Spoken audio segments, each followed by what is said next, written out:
அன்புள்ள ரிஷப ராசி அன்பர்களே வணக்கம். இந்த வார ராசி பலன். ரிஷப ராசினருக்கு 2 குரு வக்கிரம், 4 கேது, 9ஆம் இடத்தில் சூரியன், செவ்வாய், புதன், சுக்கிரன், 10 ராகு, லாபஸ்தானத்தில் சனி இருக்கிறார். செய்கின்ற முயற்சிகளில் நிதானம் வேண்டும். நிதானமாக செயல்படுதல் வேண்டும். மனதில் புதுவிதமான தேடல்கள் உண்டாகும். குழந்தைகள் வழியில் அனுகூலம் உண்டாகும். தொழில் சார்ந்த செயல்பாடுகளில் மந்தமான சூழ்நிலை காணப்படலாம். அரசு சார்ந்த செயல்களில் தங்களுக்கு பொறுமை வேண்டும்.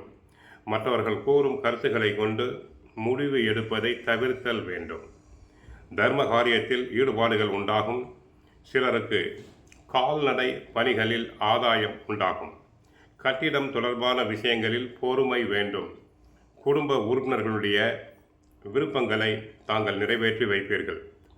தடைப்பட்ட சுபகாரியம் தொடர்பான நிகழ்ச்சிகள் கைகூடும்.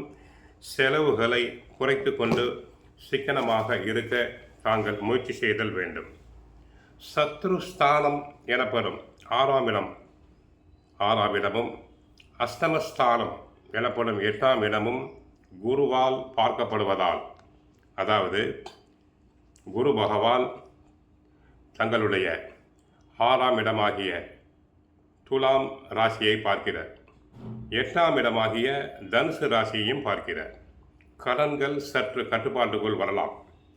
எதிர்பாராத ஒரு நல்ல செய்தி உங்களுக்கு கிடைக்கும். வேலையில் இருப்போருக்கு மேல் அதிகாரிகளால் பாராட்டுதல்களும் அங்கீகாரமும் கிடைக்கும். சிலருக்கு பதவி உயர்வு கிடைக்க வாய்ப்பு உண்டு. ராசி அதிபதி சுக்கிரன் பாக்கியஸ்தானத்தில் இருப்பதால் நன்மைகள் நடைபெறும். எடுக்கும் முயற்சிகள் அனைத்தும் வெற்றி பெறும். சிலருக்கு வெளிநாட்டு வேலை வாய்ப்பு கிடைக்கும். யோகம் உண்டு. சிலருக்கு வீடு மாற்றம், தொழில் மாற்றம் செய்ய நேரிடலாம். ஆன்மீகத்தில் ஈடுபாடு அதிகரிக்கும். பத்திரிகை, ஐடி துறையில் வேலை செய்வோர் நல்ல முன்னேற்றம் பெறுவர். புதிய வாய்ப்புகள் கிடைக்கும்.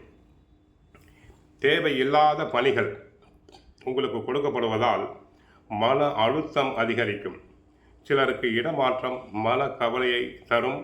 ஓய்வு நேரம் குறைந்து அலைச்சல் அதிகரிக்கும். உணவில் மாற்றங்கள் ஏற்பட்டு ஆரோக்கிய குறைவு உண்டாகலாம். உண்ணும் உணவில் கவனம் அவசியம். வெளி இடங்களில் உணவு சாப்பிடுவதை தவிர்த்தல் வேண்டும். சில சமயம் சிந்தனை மாற்றங்கள், கவலைகள் ஏற்படலாம்.